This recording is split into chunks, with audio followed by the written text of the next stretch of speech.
Did you know that the literal translation of the Quran is impossible in any other language of the world? Surprised by this statement?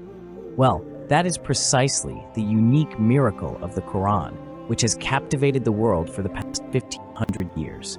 It's not without reason that the Quran challenges people to produce even a single chapter like it. There must be something truly extraordinary about this book that makes it beyond human ability.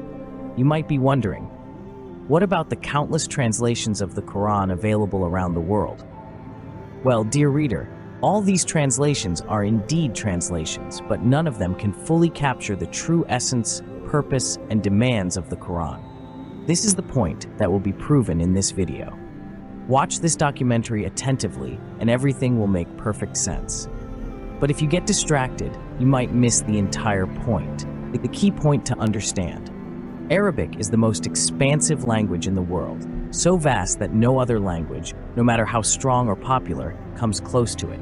No language can compete with Arabic in terms of its depth and richness. This is precisely why a single word in Arabic often carries so many meanings and nuances that no other language can fully capture its essence. In fact, transferring the exact intent and meaning of an Arabic word into another language is nearly impossible, even if 2 or 3 words are used. This concept is often referred to as the circle of influence of a word. The circle of influence of Arabic words is far broader compared to words in other languages. And since the Quran is in Arabic, and it's the divine book of Allah, the words and sentences used in the Quran are carefully chosen by Allah Himself. These words are not only special, but hold greater power and a much broader circle of influence than other Arabic words. So, when any verse of the Quran is translated word for word into another language, while a word from that language may be found as a counterpart, it is unable to convey the full meaning, intent, and impact of the original Arabic word. To do so, 2, 3, or even more words are often required in the new language to somewhat capture the meaning, intent, and the miraculous power that the Arabic word carries. Let's understand this with an example. In Surah Al-Baqarah, there is a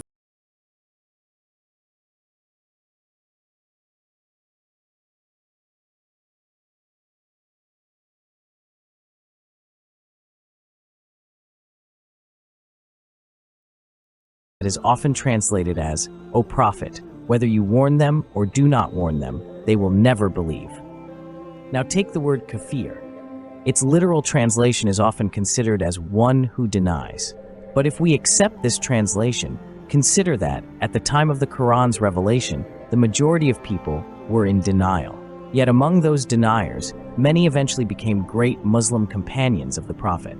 However, if we take the word kafir to mean simply denier, then it would imply that anyone who denies would never believe, which is clearly not the case.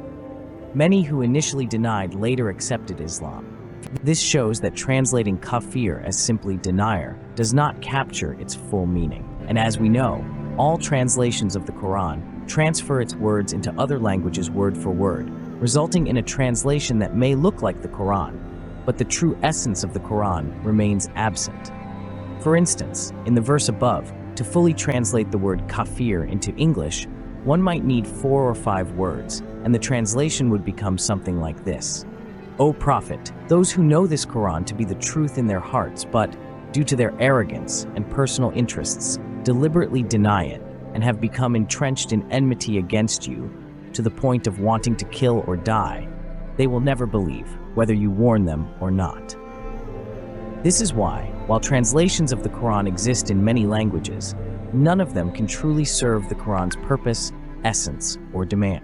As a result, people all over the world, regardless of their religion, language, or region, fail to fully grasp the Quran's original message. And because they do not understand it properly, they cannot act upon it in the way the Quran intends. This is also why the guarantees, glad tidings, and promises mentioned in the Quran are nowhere to be seen in the world today. The world has not adopted an effective and appropriate method to truly transfer the Quran's message into other languages. Nor have people understood this book in its true sense, and thus have not been able to act upon it or benefit from the fruits, glad tidings, and guarantees it offers. As for Muslims, they often read the Quran with devotion, sometimes even with the superficial translation they have at hand.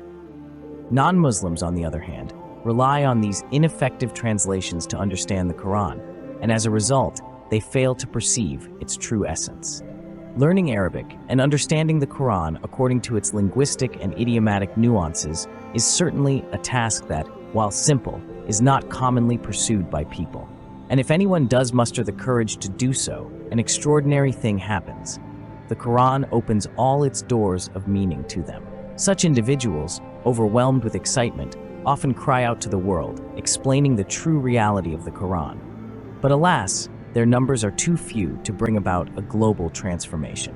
In conclusion, it is not possible to fully translate the Quran into any other language.